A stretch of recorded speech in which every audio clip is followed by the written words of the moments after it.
The Honourable Member for Courtenay-Alberni.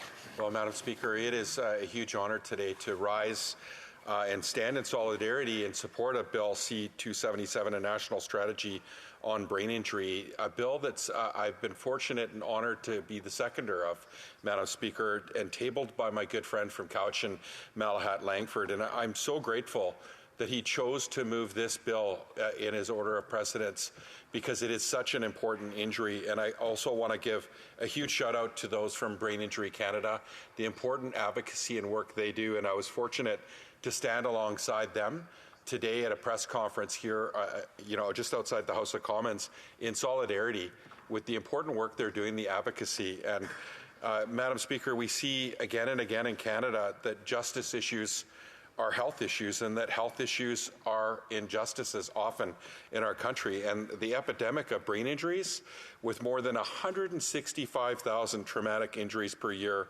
is without a question a significant health issue. And nobody can dispute that, Madam Speaker. And what Canadians need to know is that brain injuries are also an issue, like I said, of justice. But we need better treatment, better prevention, and better information to keep people safe from these injuries and to help survivors and their families and those that love them to move forward. We need a national strategy on brain injuries, or we'll really be turning a blind eye to an injury which affects the most vulnerable in our society and makes their lives worse. And I got to say, Madam Speaker, it is just overwhelming to hear today's speeches from the Liberals, the Conservative Party, and the Bloc, all in support of this very, very important initiative. And so I'm hoping that we'll seek unanimous support for this important bill, Madam Speaker. We all agree that our healthcare system is a two-tiered system when it comes to physical and mental health. We need to achieve parity with mental and physical health. That's something that we've been long advocating for as New Democrats. And when it comes to brain injuries, this is something that collectively we can work together on.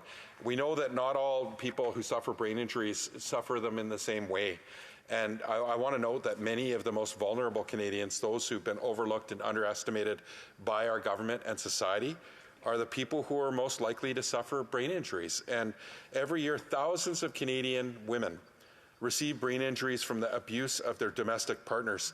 5,500 Canadian women suffer a concussion from their partners for every NHL player that is concussed. That is unbelievable, Madam Speaker. And we need to understand that brain injuries are a matter of gender justice. Children who are the survivors of abuse are likewise more likely to grow up with a traumatic brain injury. They're less likely to attend university, and by the time they enter the job market, they're less likely to find well-paying jobs and less likely to escape the very same cycles that they were raised in. People with traumatic brain injuries are more likely to perpetuate physical abuse within their own families. And brain injuries are a matter of intergenerational justice. Indigenous Canadians are disproportionately likely to have suffered brain injuries. And in most rural and northern communities, there are few or no resources available for people who have incurred concussions or other traumatic brain injuries. And we know, Madam Speaker, that brain injuries are a matter of reconciliation and Indigenous justice. 3/4 of brain injury survivors are unemployed. That's totally unacceptable by every member in this House. And more than half of Canada's unhoused population has suffered some kind of head injury. The financial impact of a brain injury can be devastating. Canadians may lose the ability to commute to work, to perform their job, or move at all because of their brain injury. And also, survivors are more likely to live in poverty. Brain injuries are a matter of economic justice. Canadians with brain injuries are twice as likely to succumb to addiction and substance use disorder, Madam Speaker. And these Canadians are more likely to receive further brain injuries because of long-term poisoning, whether it be by toxic drugs, and immediate damage from overdoses that happens, Madam Speaker. We know the toxic drug crisis that's ravaging not just Canada, but the United States and North America, Madam Speaker. I sat in Health Committee last week and listened as leaders of Canada's police force and the BC Chiefs of Police talked about the toxic drug crisis. And the message I heard was clear and unequivocal. We can't have justice without a health-based first approach when it comes to the toxic drug crisis.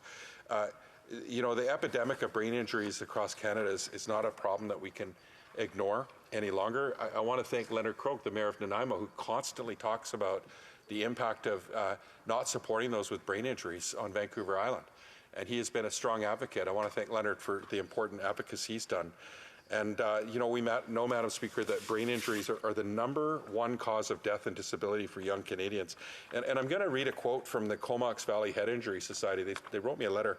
In this letter, they outline, quote, as outlined by the World Health Organization, traumatic brain injury is projected to surpass numerous diseases as a leading cause of death and disability by 2020. In Canada, the annual incidence of acquired brain injury is alarmingly high, surpassing that of spinal injuries, breast cancer, and HIV/AIDS combined. These are all really terrible things, Madam Speaker, as we know, and they're big, important issues to all of us here. So imagine that combined. And despite the staggering statistics, the true scope is likely underestimated due to unreported cases stemming from concussions, intimate partner violence, violence from the homeless, among the homeless, incarceration, combat injuries, and survivors of opioid stimulant poisoning, end quote. You talk about veterans, Madam Speaker, and the impact on veterans. We heard that today at the press conference as well. I want to thank those that spoke today and the importance of the words they used. For decades, successive Conservative and Liberal governments have ignored calls for a coordinated response on this file. Hopefully today we're seeing everybody come together. In that time, though, the cycles of inequality caused by head injuries has continued. We can no longer turn our backs on the most vulnerable Canadians, Madam Speaker. We cannot let these injustices continue. And again, I'm grateful to my colleague from Malahat, Couch and Langford for ensuring that doesn't happen with this bill. These issues can't wait until the government finally decides to take action. Rates of brain injuries continue to rise. Our population is aging. As you know, the toxic drug crisis, as I mentioned, is worsening. And as a result of the number of Canadians living with brain injuries, this is rising, Madam Speaker. And Stephanie McGowan, who's the Executive Director of the Comox Valley Head Injury Society, told us that if we don't get behind it now, it's going to cost a lot more people in the future, and their families, of course, Madam Speaker, who support them. So if someone doesn't think this is an issue that affects them, I guarantee that it does. And according to Stephanie, she says, quote, everybody knows someone with a head injury, whether they know it or not. We heard about the hidden injuries, and certainly brain injuries is one of them. We heard that from a speaker today at the press conference. Many people don't want to share their injuries. Women who've suffered domestic violence, for example, may choose to hide their injury for their own security. Certainly, this issue affects my riding at Courtenay-Alberni. Seniors, people involved in outdoor sports, and the unhoused are all at higher risk of brain injuries.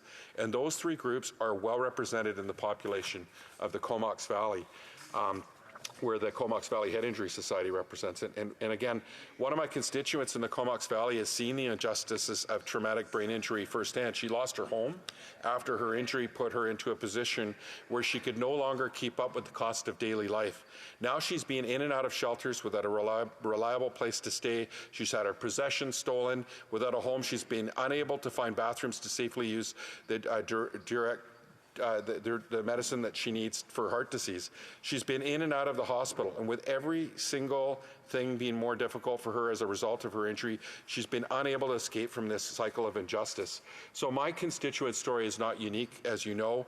In the same community, we've heard from survivors who aren't able to rent an apartment because many landlords refuse to rent to someone without the money to pay up front or with behavioral struggles. Other survivors have been exploited by their landlords, defrauded and stolen from because of their vulnerability. And some constituents leave the city for remote communities where they can afford the cost of living, but where there are no resources for brain injury survivors. Thank you, Madam Speaker. I see my time's running out. It's time for a national strategy on brain injuries. It's time for Canada to take responsibility for this issue and create a plan to tackle it. It's time for the federal government to start treating brain injuries as an issue of both health and justice.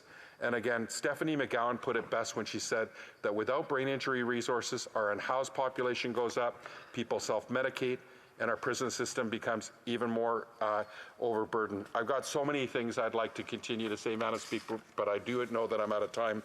And this bill will enable the development and delivery of enhanced and integrated mental health services for individuals living with brain injuries and their families. And as the mental health and addictions critic for the NDP, I really do welcome this bill, and I want to thank my colleague again for bringing this forward.